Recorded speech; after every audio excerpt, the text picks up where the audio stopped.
Hello welcome to Kumari homely cooking. இன்னைக்கு நம்ம என்ன பார்க்க போகிறோம்னு சொன்னால் ஒரு மேங்கோ புட்டிங் பண்ண போகிறோம். அதுக்கு தேவையான பொருட்கள் நல்ல பழுத்த மாம்பழம், பால், கார்ன்ஃப்ளவர், சுகர் தேவையான அளவு. இனி எப்படி பண்ணலான்னு பார்க்க. ஃபஸ்ட்டு இந்த மாம்பழத்தை தோலை கட் பண்ணிவிட்டு உள்ள பல்ப்பை மட்டும் நமக்கு எடுத்துடலாம்.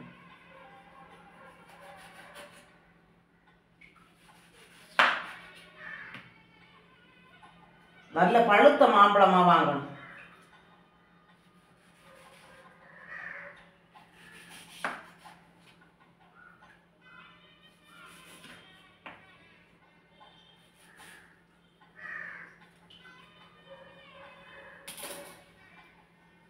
இதில் உள்ள பல்ப்பை மட்டும் எடுத்து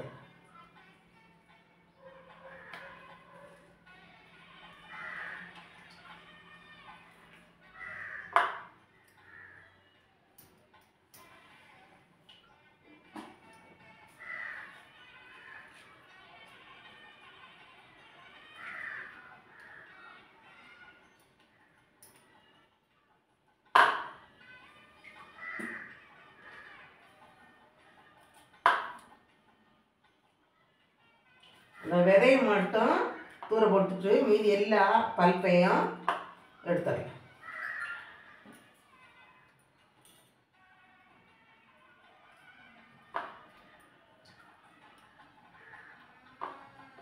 மாம்பழம் வாங்கும்போது நல்ல இனிப்பான மாங்காய் பார்த்து வாங்குங்க. ஆனால் இப்போ சீசன் இல்லை, அதனால கொஞ்சம் இனிப்பு கம்மியாக இருக்குது. சீசன் டைம் இல்லைன்னு சொன்னால் நல்ல இனிப்பான மாங்காய் கிடைக்கும்.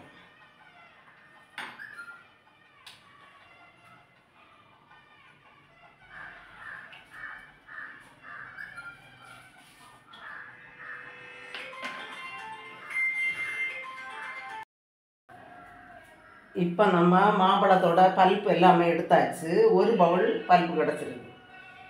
இதை மிக்ஸி ஜாரில் போட்டு நல்லா அரைச்சி எடுத்தது. இதில் ஒரு அரை கப்பு பால் விட்டு நல்லா அரைச்சி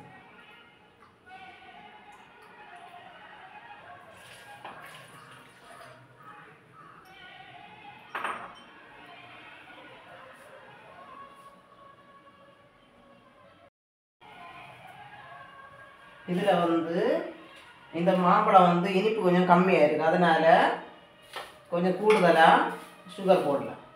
சுகர் போடுறது அவரவருக்கு எவ்வளோ இனிப்பு தேவையோ அவ்வளவு சுகர் போட்டால் போதும். நான் ஒரு 3 டேபிள் ஸ்பூன் சுகர் போட்டிருக்கேன். இனி இதை அரைச்சி எடுத்துகிட்டு வந்துடுறேன்.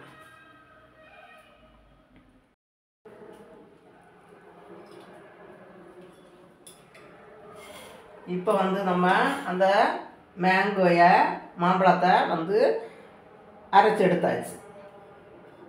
இனி இது யாவது பாத்திரத்தில் ரெடி பண்ண போகிறோமோ அந்த பாத்திரத்திலே விட்டுடலாம்.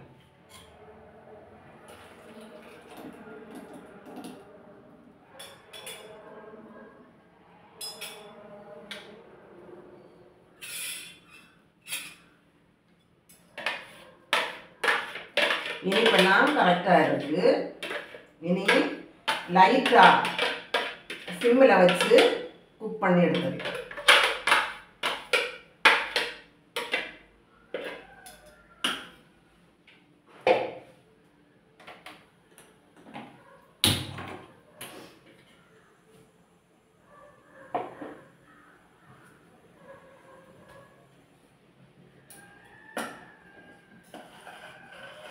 அடி பிடிக்காமல் கிளறிட்டே இருக்கணும்.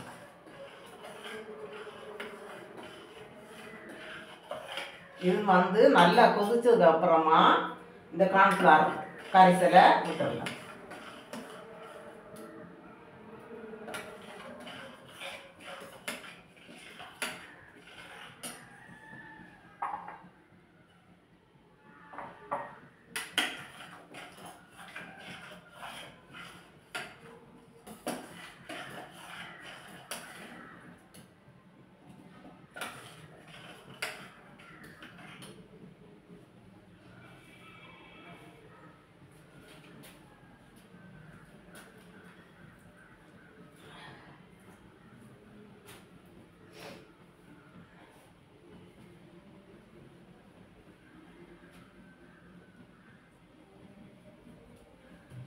இப்போ வந்து சம்மர் வெக்கேஷன், பசங்க வீட்டில் இருப்பாங்க.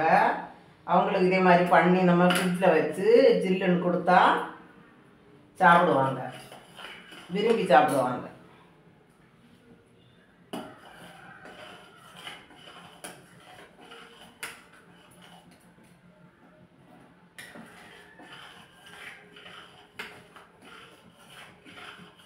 பசங்களுக்கு நம்ம ஹெல்த்தியாக செஞ்சு கொடுத்த திருப்தியும் நமக்கு இருக்கும்.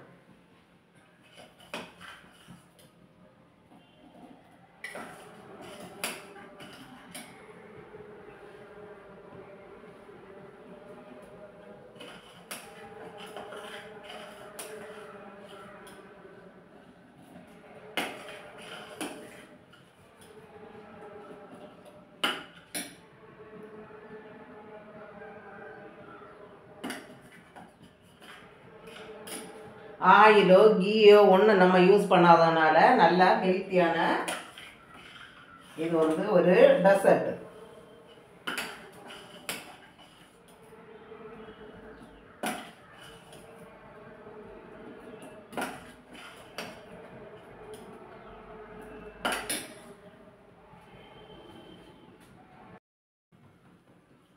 இப்போ வந்து இது நல்ல பச்சை வாசனை, கொதி வந்து பச்சை வாசனை எல்லாம் போயாச்சு.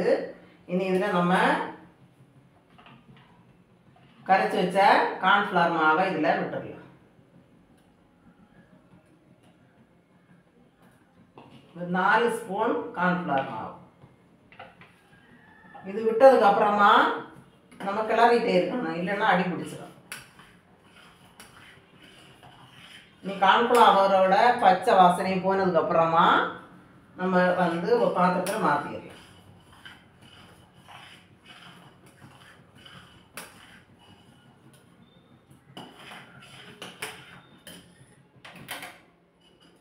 இனி ஸ்டவ் ஆஃப் பண்ணிடலாம்.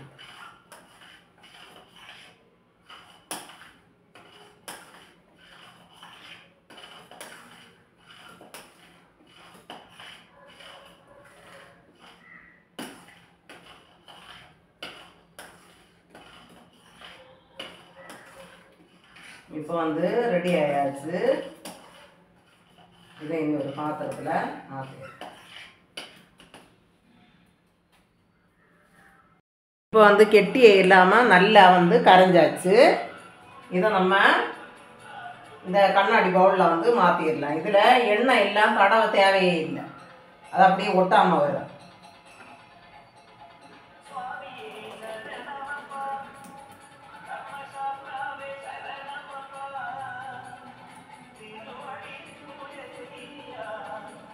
இனி இது அரை மணி நேரம் ஆற விட்டதுக்கு அப்புறமா நம்ம ஃப்ரிட்ஜில் ஒரு 2-3 மணி நேரம் எடுத்து வச்சுட்டு எடுத்துடலாம். இப்போ வந்து நம்ம 2 மணி நேரம் செட் பண்ண வச்ச மேங்கோ புட்டிங் ரெடி ஆயாச்சு. இது வந்து ஃப்ரிட்ஜில் வச்சுட்டு நல்லா கூலாக சாப்பிட்டா ரொம்பவே டேஸ்ட்டாக இருக்கும். பசங்களுக்கு எல்லாம் ரொம்பவே பிடிக்கும். எல்லோரும் வீட்டில் ட்ரை பண்ணி பாருங்கள். பார்த்துட்டு எப்படி இருக்குன்னு கமெண்ட் பண்ணுங்கள். பிடிச்சிருந்தா லைக் பண்ணுங்கள், ஷேர் பண்ணுங்கள், சப்ஸ்கிரைப் பண்ணுங்கள். தேங்க்யூ.